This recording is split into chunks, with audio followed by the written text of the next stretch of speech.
I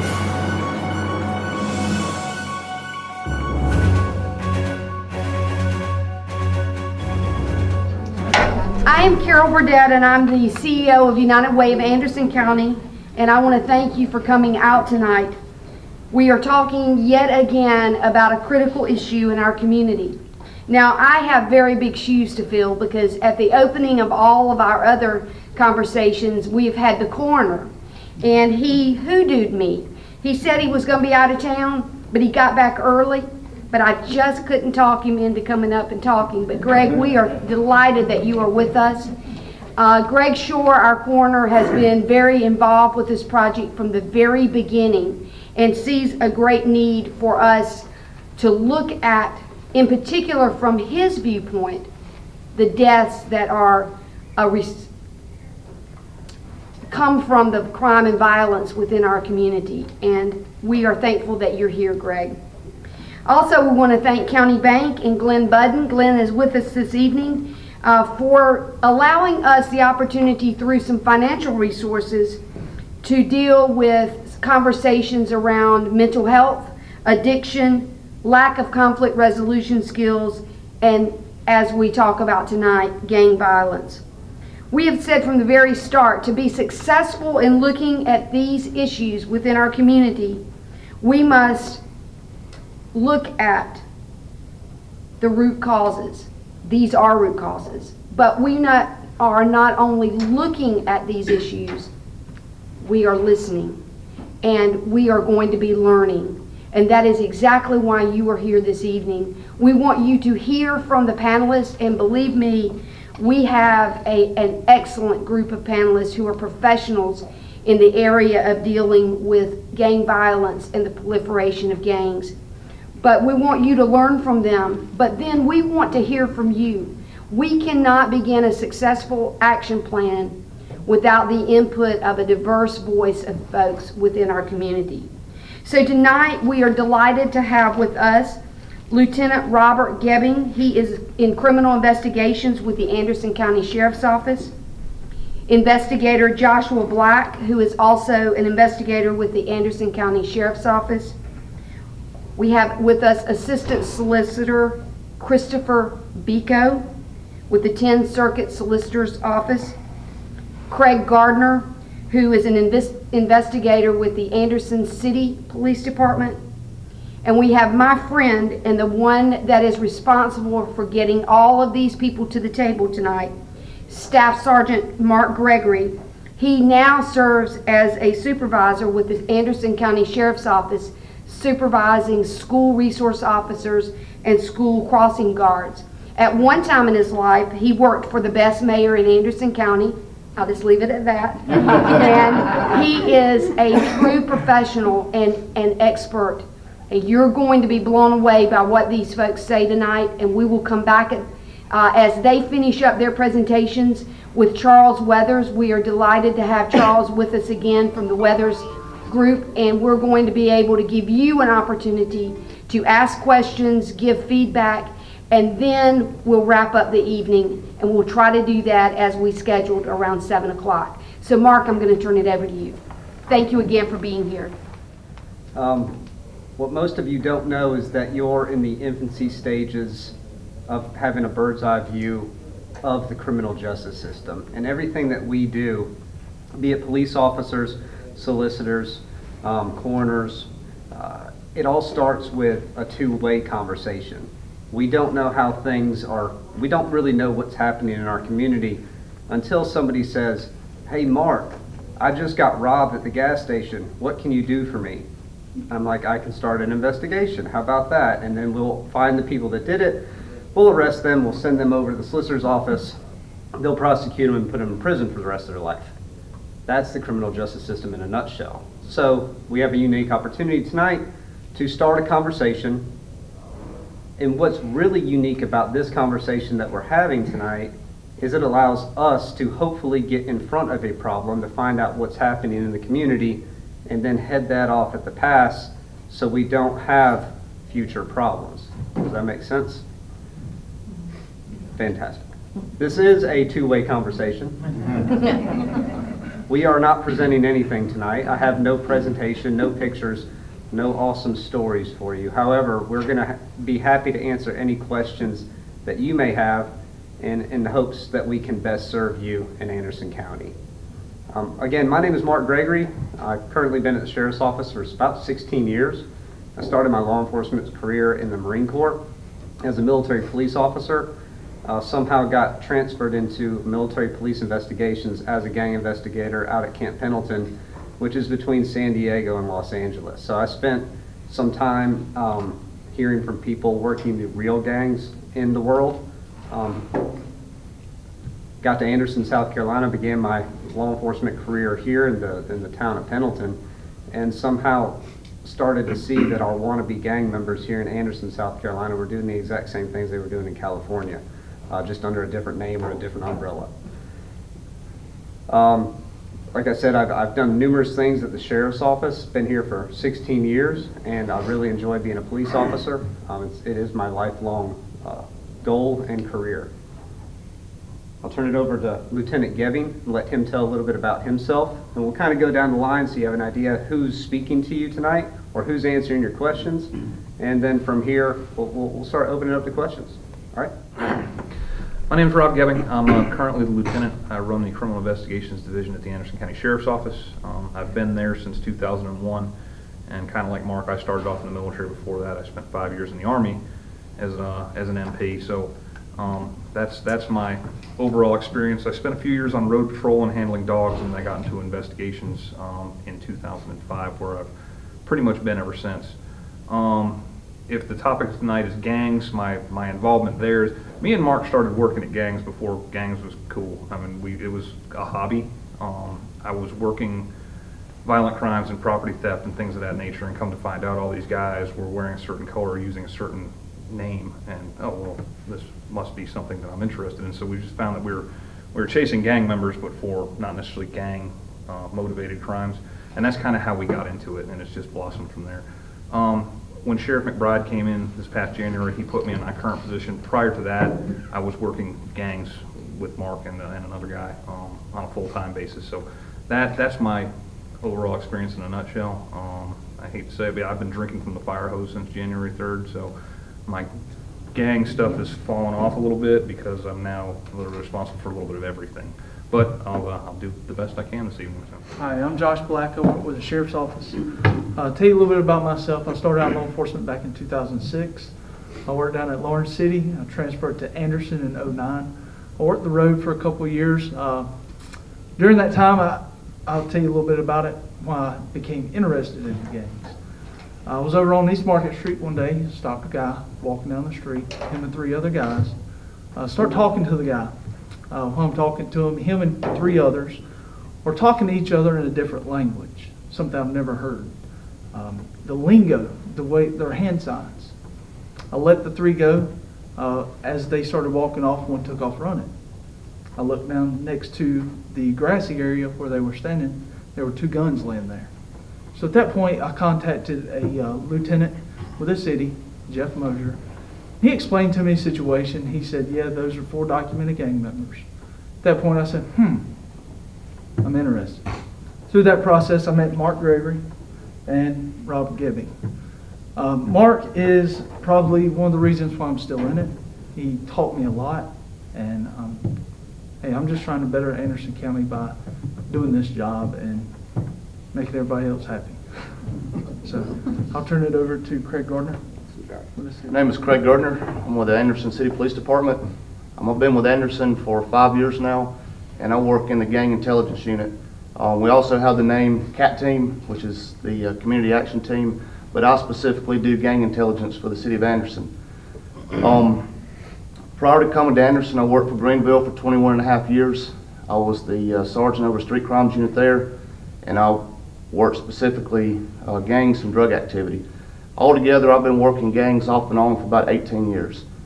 Some of my training through the years of working gangs, I've been fortunate enough to go to the National Gang Summit in Washington, D.C. And I've been able to cross-train with several major agencies across the U.S., just a couple like Miami, L.A., Chicago, and Washington, D.C. And one of my interests was working Hispanic gangs. And luckily, that landed me a opportunity to work with the FBI National Tracking Center in D.C. on working MS-13 and SIR-13 gang crimes and how they track their gang members across the U.S. But here in Anderson, I focus on the gangs that we have here, such as Bloods, Crips, Folks, and a few other side groups that are claiming their gang status in the city and county, and spend a lot of my time working social media, doing interviews, and trying to solve crimes in the city. And of course, anything we get outside the city, we get in touch with the sheriff's office and try to help them out as well. I suppose the biggest thing that I can say is important for us is our availability of information, and that we work together and share this information and help each other out a lot. I'm Christopher Vico. Not really sure where to start. 2002, I started law enforcement. I was actually a police officer. I've worked with these guys in some form or fashion, especially dealing with gangs. Greg Gardner taught me a lot when I first started doing gangs, which was around about 2006-07. Mark and I shared some interest on the FBI task force together, and I know I've dealt with Rob Gebbing on a few things as well. Fast forward a little bit, I started law enforcement in Greenville. I worked at Malden for a period of time. After Malden, I came over here to Anderson County, kind of changed positions in life, and I considered a new approach and started law school, finished law school. Now I'm at the solicitor's office. So I do have some gang knowledge, but much like Rob, I've kind of gotten away from gangs and focused more on criminal prosecution. So I'm aware of it. It is an issue, but that's kind of how I've gotten involved with this as well. What I'll be doing this evening is facilitating the dialogue between the participants and the audience tonight. And now is your time to talk. We want your questions, your input, your suggestions, your recommendations. As we talk about crafting the future and moving forward and do what we can to make Anderson the best place to be and best place to live, work, and play, so to speak, you have a wealth of knowledge here in front of you today. So we want to ask questions or share information that they need to know. So who wants to go first? I've got a few questions myself, but I'm going to hold back a little bit. Yes, ma'am, what's your question? As a public school teacher, I would like to know what to look for in my classroom as far as signs, but more importantly, within my own family. I'll give you an example. Monday, I got a phone call from Randy Alexander. He's the SRO at Teal-Hanna. He sent me a picture, ma'am. What's S? School resource officer. He sent me a picture of a drawing that the principal obtained from a 9th grade student. It was a pitchfork on one side, and it was a 6-pointed star. The way the star was drawn, I recognized that belonged to a Folk Nation gang sign. In that area, or where Teal-Hanna is, it's associated more with what we call Black Gangster Disciples. The principal called me, we spoke a little bit. The principal asked me what he thinks he should do. I said, first off, you should bring the student in, talk to him, see what the sign meant, see what he meant, and then call his mother. Well, he dug into it. About 3 hours later, he called me, and the student apparently is affiliated with some type of gang, and he did suspend him. However, the point of it is not to suspend a student, but make the teachers and principals aware of the situation. Does that make sense? If little assistants down there? See, Josh has been working gangs for quite a while, but he hasn't had the opportunity to speak in public. So he gets all of the questions tonight. Okay? We're just here to watch and dwell on his pain. No, but one of the best investigators in the history of best investigators is Josh Black. He really knows what he's doing, and he knows what he's talking about. One thing that I would look for is anything abnormal. If it's weird drawings, if it's something that is consistently the same, be it 5-pointed stars, 6-pointed stars, anything that you might go, what is that? That doesn't make any sense. And then you would start asking questions. One of the things I think keeps gang members from coming forward is the risk of being further targeted if they know, if the gangs members or the gangs know that a particular student has been targeted or identified, this is further exposure for the kids. The risk of getting out of the game. Right. Part of what we do is we go out and investigate gang-related behavior. We typically focus on criminal activity. Because if we focus strictly on gangs, being in a gang, it gets us absolutely nowhere. It's not illegal to be in a gang. It's illegal to commit the criminal activity. So we don't typically go to somebody and say, hey, you're in trouble because you're in a gang. We would go up to a person, be it in a school or on the street or in our community, and ask them why. Why do you do this? And you soon understand that they do it because they have to eat.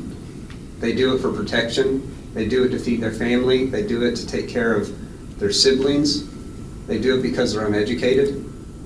And they do it because they don't like authority. So if you take all of those aspects into consideration, you end up getting what we would consider an at-risk youth that can fall into gang behavior and then become a gang member and then commit this criminal activity, which is ultimately what we go after and put them in prison for.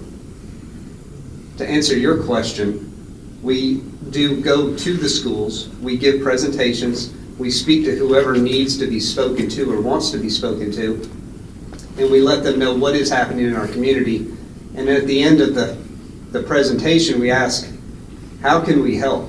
What is it what problems are you seeing within your little pockets of Anderson County? And from there, we take this information and we're able to apply it to our investigations to have a more successful outcome. Does that answer your question, sir? Well, it helps. It was very interesting question. I've never had that. Could I ask a few more on this? Absolutely. You named a multitude of reasons why children would be in gangs. Would you please help us understand how we can get rid of that basic problem here in Anderson? That would be a way, would you name those reasons one more time and then give me some methodology, education, whatever, break down family life, whatever has happened? I would like for us to understand in this town that we have enough caring people, not only in the protection of others, but in dealing with the problems. Our children shouldn't be there. Yes, ma'am, I'll do my best. Thank you. And then I'm going to turn it over to Chris Pico, who has a No, master's don't. a law degree, and he is much smarter than I am. But I'm gonna build the foundation for him, hopefully, and I hope I build a good house. What's interesting within your question is that's the entire reason for all of our community conversations that we've had over the past 2 months, 3 months. Right. And it starts with conflict resolution, and it goes into drugs and the opium epidemic that our country is facing and our county is facing. It goes into poverty. It goes into education. And each of these elements that all of us face, we either choose or don't choose to use drugs, okay? So all of these elements that exist create a ladder. And some people in society do not want to climb the ladder.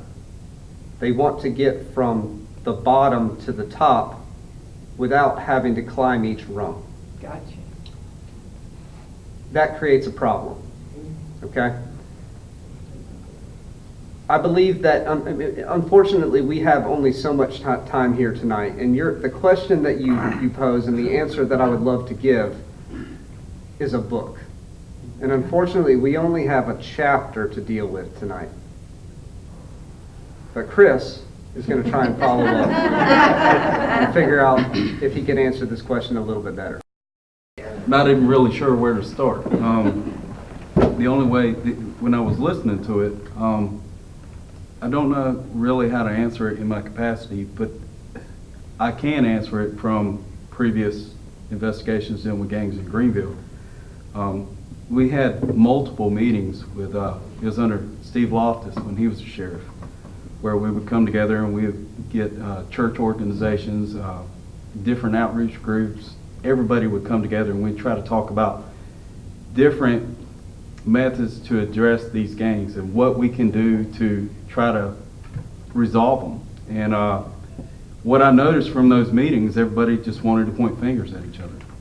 There was no real resolutions, and a lot of times people want to pass blame and say, well, why isn't law enforcement arresting more people? Why isn't the prosecutors prosecuting more people? Why are the judges letting them out of jail? So, and then you had parents wanting to know why their kids are doing stuff at school, and you had the school wanting to know why the parents are not raising the kids. So everybody was pointing the fingers at everybody. So The way of the world. yeah. So what I did notice, I noticed a few things, and this is just off of my observations. There's no scientific method. There's nothing of that such to where I've conducted any kind of independent research. But what I would say is most of the time you saw the things that I saw kids that were not really involved with their families. Let's say, I'll just give a random example. Let's say it's a mother who's working 2 or 3 jobs, maybe the dad's not home, he's out in the street, he's being raised by the peers out in the street. So you would have things of that such starting to come about, and maybe they get into this criminal element, and then they start pushing back from whatever you consider societal norms, maybe family rearing, how the kid's supposed to act at home. They're not going to comply with family wishes. They're going to actually go out and try to make money, or they're going to do whatever they can do. So the thing that I noticed, the biggest thing I noticed is there was things at homes not being addressed by the parents. And then it's left for the government in whatever shape or fashion. It could be the school, it could be law enforcement, it could be whatever. They were looking to the schools and they were looking to law enforcement to resolve simple problems, where I think some of the foundation could be attacked at home. I'm not putting it all on the parents, but what I'm saying is there's a culpability on each party involved.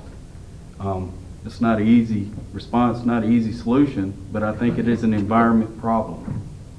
And that's about the best I can do to explain it. Maybe there's no concrete answer, the two-parter. How many gangs are there, different gangs in Anderson County, and to what degree are they? Are they really hardcore bangers out here killing 3 or 4 people every weekend, or are they down here wearing colors just because it's kind of a cool thing to do? How can you answer that? How many gangs there are in Anderson? Yeah, 4, 5, 10, 12, different. Well, for the most part, I would say you have, we classify gangs by the national names. Like you have Bloods, Crips, or Folk. So outside of those 3, you're going to have subgroups, and I would say in each one of those, you've probably got active a good 3 to 5 subgroups in each one. These gangs are territorialized. They're like in communities, based on schools, based on prior friendships. I don't want to throw the names of the gangs out there because I don't want to glorify them. I'm not going to call the names of the subgroups, but they have names that they're the something, something, something Bloods. But you have, like I say, 3 to 5 groups of each one around the city and county of Anderson. Out of those groups, you most of the time only have 1 or 2 that are somewhat active, and they're feuding with each other within their own gangs, or they're feuding with their rival gangs. What do you mean by active? What does active mean? Active being when we have to deal with them, when they're actually out committing crimes that we're aware of. Gang members are always up to something. I mean, it's not a secret that if you're in a gang, you're selling dope, or you're helping somebody sell dope, or you're running errands, or you're doing something for somebody you answer to. There's a hierarchy in every gang. Everybody's doing something for somebody. But the active members are the ones that we deal with on not necessarily day-to-day exchange, but we may deal with them once or twice a week, or more than that. But I know y'all hear of some of the shootings that's on the news. A lot of times shootings get reported as being random. They get reported as being drug-related. Some of them may get reported as domestic. And then you have crimes like burglaries or auto break-ins, and you only think of a thief. But when you find out who the people are committing these crimes, you get to seeing that they're involved with these gangs that we investigate daily. And then you start realizing that a lot more of these crimes are gang-related in our eyes because we're dealing with that gang member. Most of the shootings that we deal with, I don't have a problem standing here and tell you that probably 90% of the shootings we have are gang-related. Either it was a retaliation on another gang member or it was a gang member doing the shooting. If that makes any sense to you. They might walk out on the street corner in the neighborhood where they live and just start shooting a pistol up in the air. To me, that's gang-related because it's a gang member shooting a gun in the city that could cause harm to someone else. Just the same as it would be if you had two rival gang members that saw each other in passing and didn't like each other and exchanged words, and 30 minutes later they're driving by each other's houses shooting it up. So in the city alone, and here again, I do the intelligence work in the city, but I keep up with a lot of people in the county as well that Josh deals with and Lieutenant and Sergeant here have dealt with in the past. But the reason I keep up with some of those and track those as well is because they're not just their problem, they're my problem. They live in the county, but they come and do things in the city. And just in my database, I've got over 400 people that are identified as gang members. And probably a third of them I would consider active. So maybe that answers your question. Very good, thank you. I want to follow that, piggyback that a little bit. I taught middle school in the 80s in Milwaukee, Wisconsin. And so there were a lot of students who were recruited by gangs from Chicago. And so before school started, before the calendar year, this goes back to what Carol had said, we had the police, law enforcement come to the school and talk to us teachers for 2 hours about the main gangs that were in Milwaukee. And a lot of times I knew because they doodled all over their papers. And so I could say to them, and they'd say, "How do you know my gang name?" I said, "It's right there." You have it all over your paper. So that's just for your information. But we found that very helpful as teachers. The second one is, because of that, I wanted to know, you mentioned a 13-year-old, but is that the youngest you have seen that where you suspect that are involved with gangs, or are there younger children than that? Typically, the ages of young kids we classify as at-risk youth, okay? Gang members typically start to form, or at least their mentality begins in middle school, and that's where they begin to learn, build a foundation of gang knowledge. And then in high school, they start to commit very minor crimes, or they become just unruly within the school system, and it kind of builds from there. I'm not going to sit here and tell you that we have a 3-year-old who's a gang member. Have I seen 3-year-olds wear gang-related clothing and hold up gang signs? I have, but they were being taught that by their older sibling. The scariest, youngest gang member that Anderson City and County has ever seen is a gentleman who executed 2 12-year-olds in the back of the head, and he was 11 or 12 at the time. He spent a couple of years in prison, and he had to be released at age 21 because the juvenile laws, he might have been 10, and that's the reason why he was released at 21. Happened on Railroad Street in the city. That gentleman got released from prison a couple of years ago, and we bought a sawed-off rifle from him. He was trying to sell us some grenades, and he is currently in federal prison right now. Unfortunately, the youngest person that I ever heard about committing a heinous crime as a gang member was around that 10-year-old mark, and he is somebody we had to remove from society. He's gone for a long time. I hope that answers your question. When they go into the court system, what kind of sentences are we looking at, or are they able to be kept in there? Maybe not the juveniles, but as an adult, how long are they staying in, and how do we go about monitoring them when they're out? Well, the reality of the matter is state law is very weak with dealing with gang members. basically the solicitor's office stance, it's the same as any other crime coming through the solicitor's office, because your statutes, we don't have gang enhancements like that of other states, like you would see in California or any other state. So that would be more of a question of how the legislator feels about creating better statutes for law enforcement to enforce. So to answer your question, they're handled no differently than any other party that comes into the solicitor's office. Does that answer? A lot of time and a lot of energies is spent on the little fish, but little time and effort on the big fish. So that's my question. How far up are we really looking when we come to gang members and drug trafficking? Our job here is to catch the little fish, because the little fish are causing major, major problems in our community. Major problems. Be it credit card theft, drug trafficking, drug using, assaults, robberies, you name it, they commit it. How far up do we go? We've taken off $1 million. We've seized in excess of 20 kilograms of cocaine. We have, which is a lot of money.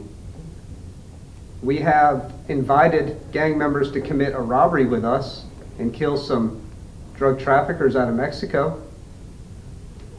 We had to meet with them 4 times so the United States Attorney would prosecute the case. And we caught them, and then they gave us other things because they have absolutely no choice but to talk to us when you stand in front of a federal judge and you plead to life. You have to work that life sentence down to a number that you can manageably do in federal prison. It all started with little fish here in Anderson County. We've been to Wilmington, North Carolina, been to Las Vegas. We've been all over this country, Houston, Texas, doing what we can to curb criminal activity inside of Anderson County, but also give any intel that we get to any other agency in this country that could prevent the drugs or the guns from getting to this county. And it's a constant battle. It started way before I got into law enforcement, and it will continue after I retire. All we can do is do our part. All I can do is ask for help. Like tonight, please help. Please call us. Please tell us what you see. And I promise any little bit of information that you give us, we will turn into an investigation. We will put somebody into jail, and that will turn into somebody going to prison. And the information we get from that person will turn over to the solicitor's office and say you need to plead guilty to life. However, I'm willing to work with you. If you tell me what you know, I'll give you a number. 12 years ago, I was part of a community gang task force that a council person, Gracie Floyd, had organized and recognized from that. I guess I have 2 questions. One, is there anything still like that in existence where not only is it you guys coming together, but community members and folks that work with young people, educators and church folks and things like that? And so that was back in the mid-2000s. How is the gang problem today compared to back then? Did we make any difference, and is it time to reorganize community efforts, I guess is my question. The group you're speaking of we held our meetings largely down at that Fusion warehouse. Yes, As you recall, right. A lot of that was all funded by grants.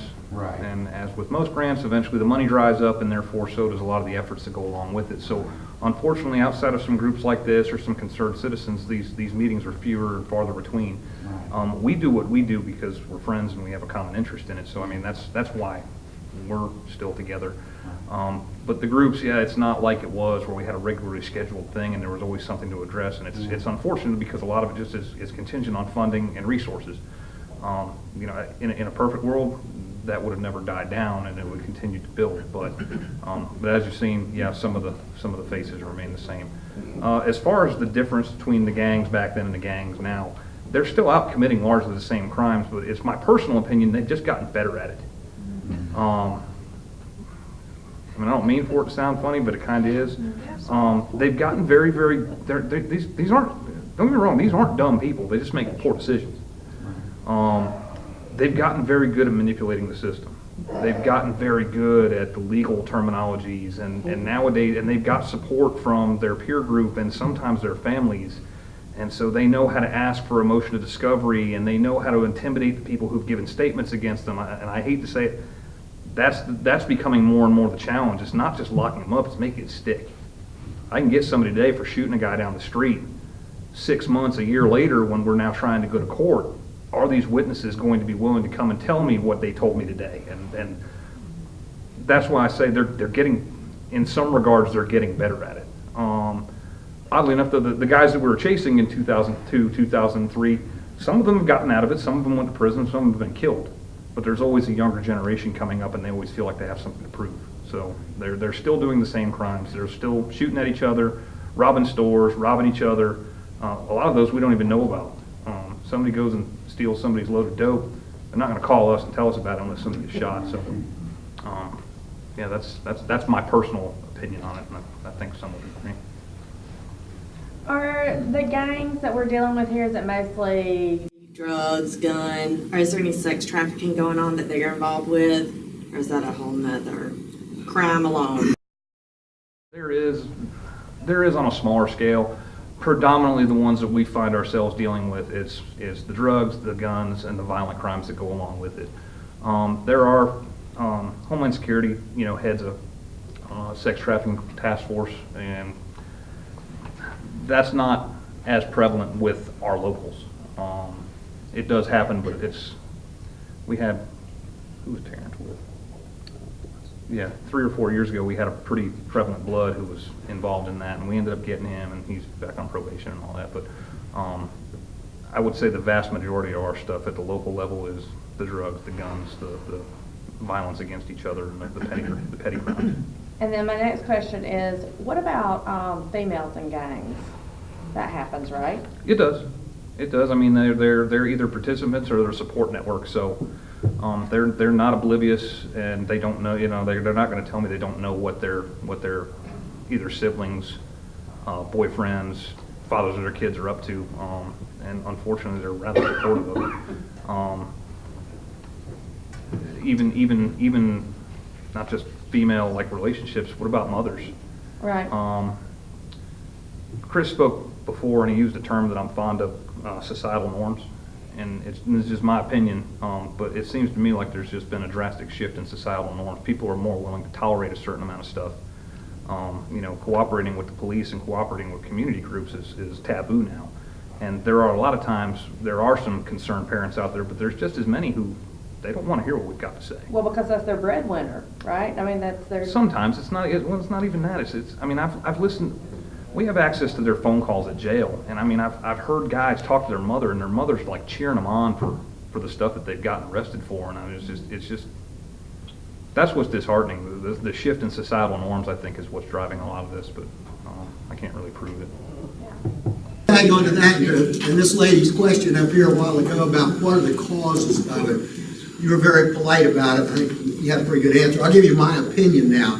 I'm going to blame it on the parents, period. Or failure of parenting. I know you mentioned the schools, and the parents in the schools point fingers at one another. The school's purpose is to educate, not to raise the children in all aspects. Now, they're doing a lot of that because they have to. They don't have any choice right now.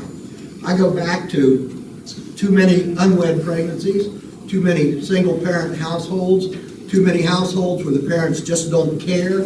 I've been on the county board of education. I've seen and heard the horror stories that go along with it.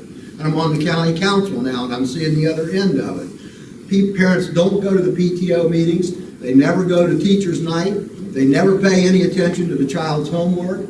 In some cases, a single-parent household, the mother or the father in that case, is maybe holding down 2 jobs. They have no time to take care of the child. That's where the problems, I think, stem from. And the solution to those problems are extremely difficult. And I'll throw drugs into that mix too. You guys have got an uphill battle. You said that social media was being used to try to help to curb the gang activity. Do you have the information that we could go to for that social media?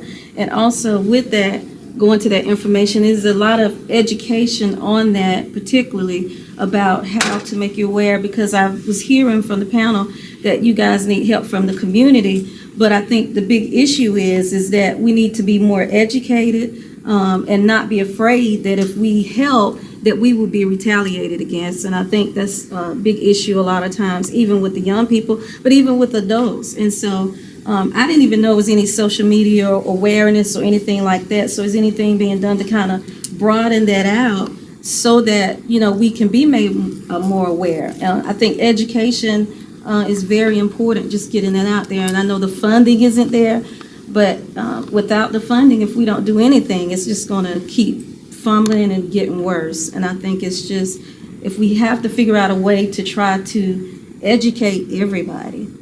So did y'all have the social media? I'm not going to answer the social media question, but I'm going to answer about if you want to bring information forward to law enforcement, maybe you know something, but you would be scared about retaliation or in fear about something like that.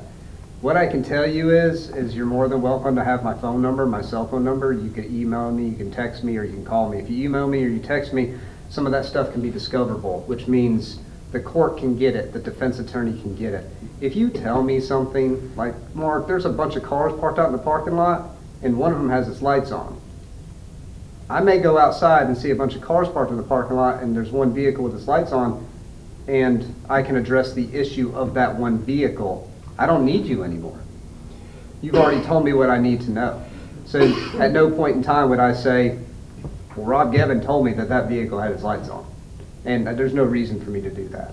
So I hope that would ease some of your concern if you felt like you had to say something to law enforcement that could prevent a future crime. We're willing to listen, and we're willing to do everything we can to keep everybody out of it. It's much less paperwork for us, I promise. First off, you may have misunderstood me on the social media. We don't use social media to try to curb the gang violence that we have. On social media, there's tons of sites on how to prevent a teenager from joining a gang and how to identify gangs or organizations in your area that you can look up. It's all there. What I was speaking about in social media, I cannot discuss because it's classified. But just to give you an example, I could tell you that, you know, a lot of these kids love to play Madden football on PlayStation and basketball. So I do too. And when I go online and play, I'm not who I say I am. And I can talk their talk. And they tell me what they want to brag about, and I just listen. And sometimes it may be from somebody in California or North Carolina or Texas, I don't know. But I listen for those bites that might be something local, and if it is, then I use it.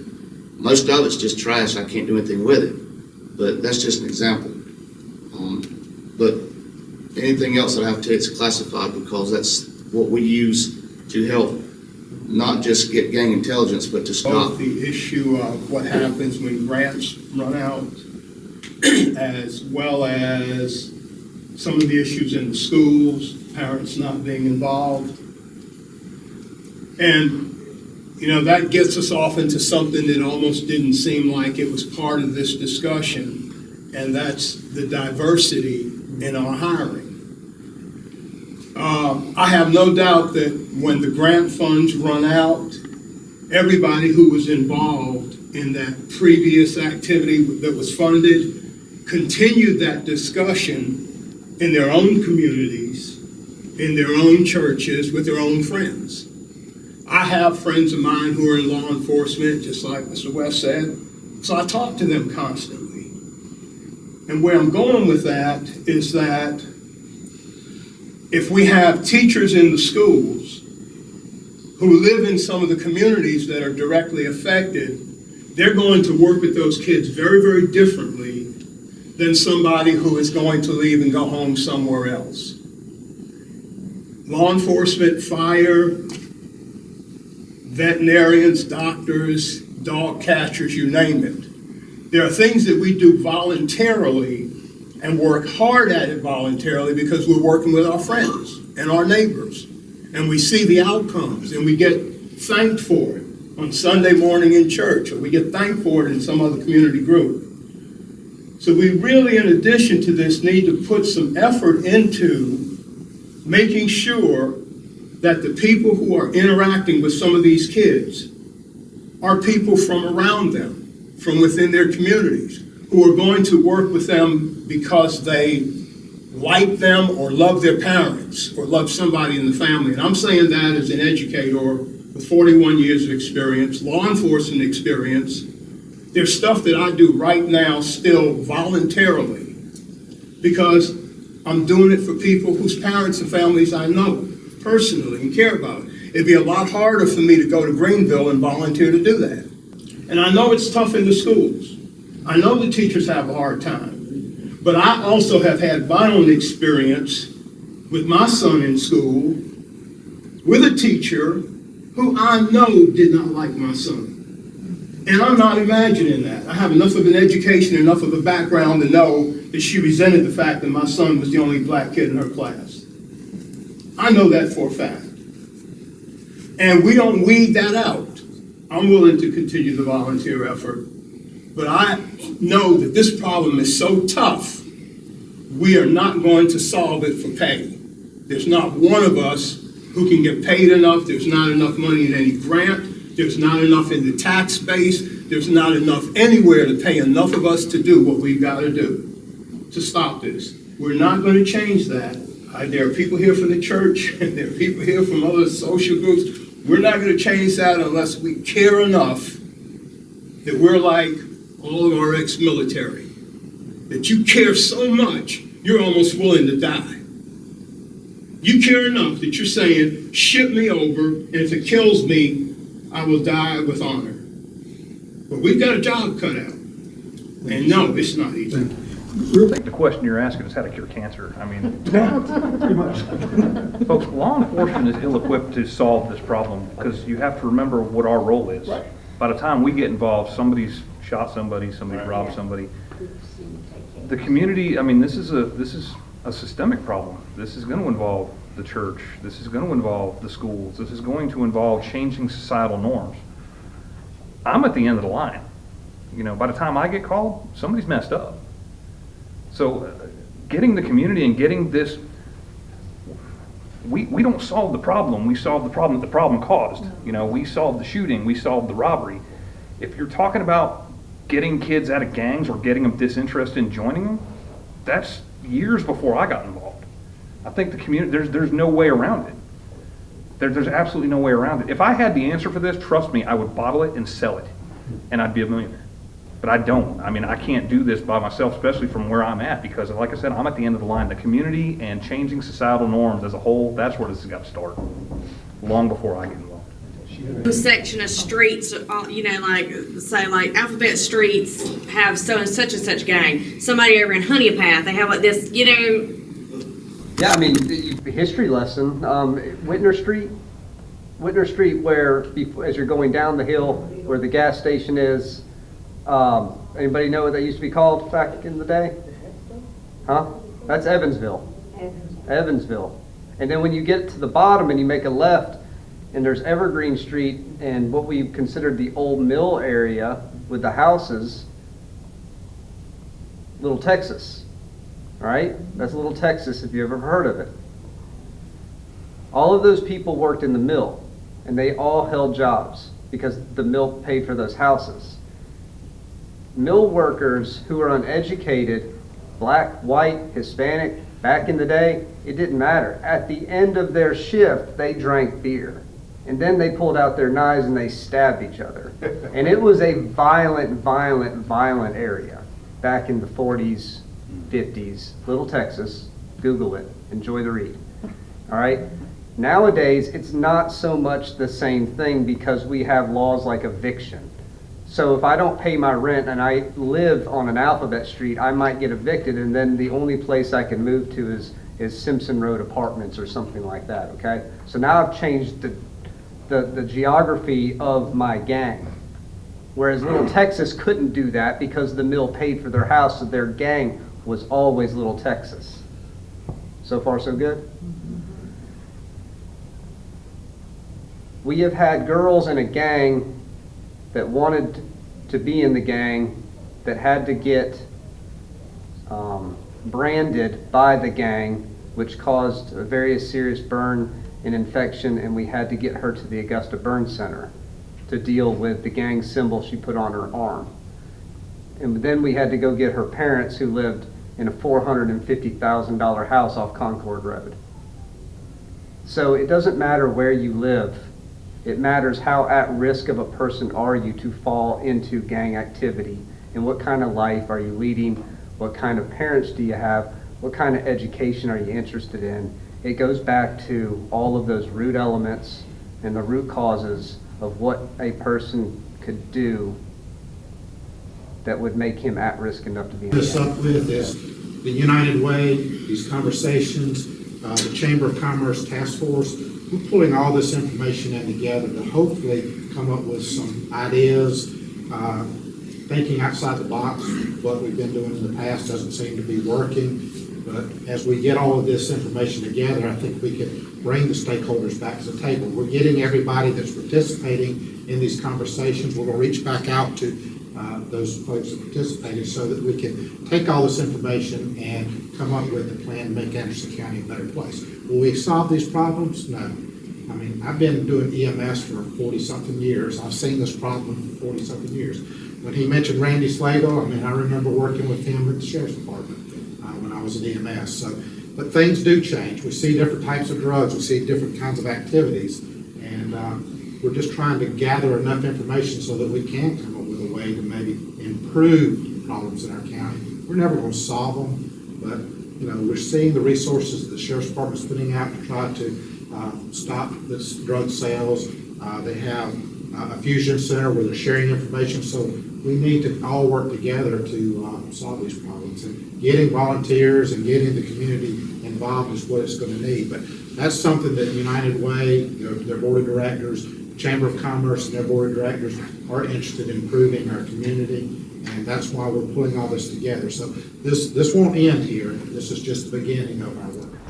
As we conclude, I want to share a story with you. Several years ago, United Way decided that we were going to feed hungry children, didn't we, Kurt? And as we sat at the table with a representative from Golden Harvest Food Bank, she shared a story with us, and I hope Kurt will remember this. Her name was Kay, and Kay lived in Aiken, and she was in a Walmart one day and ran into a school teacher friend of hers. They began talking about a young boy that they both knew from elementary school age. He had killed a police officer.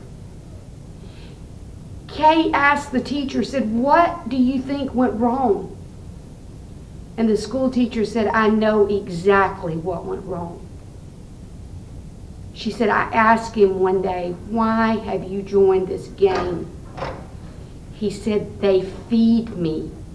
We have pizza every Friday night.'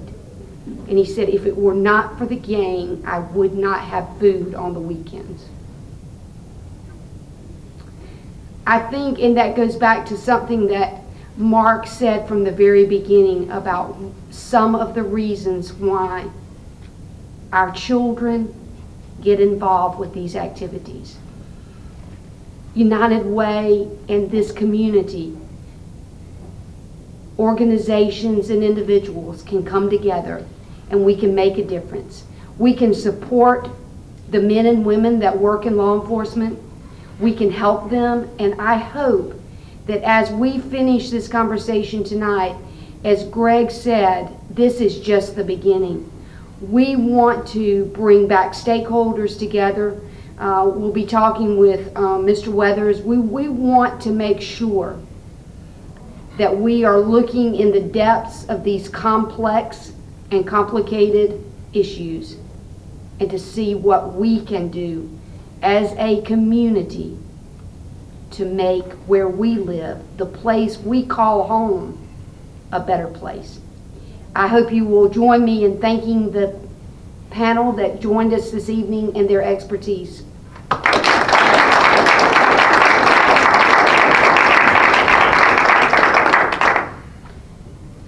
I want to thank Greg Shore again for his leadership with this as our advocacy chair at United Way and his work as coroner.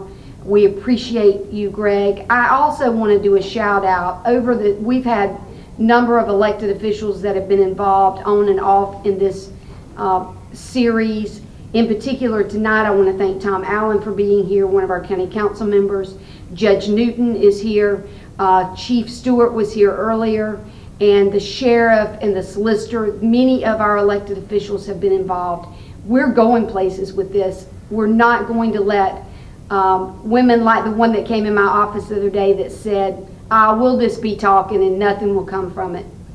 Hold me to it. We are going to do something about these issues in our community.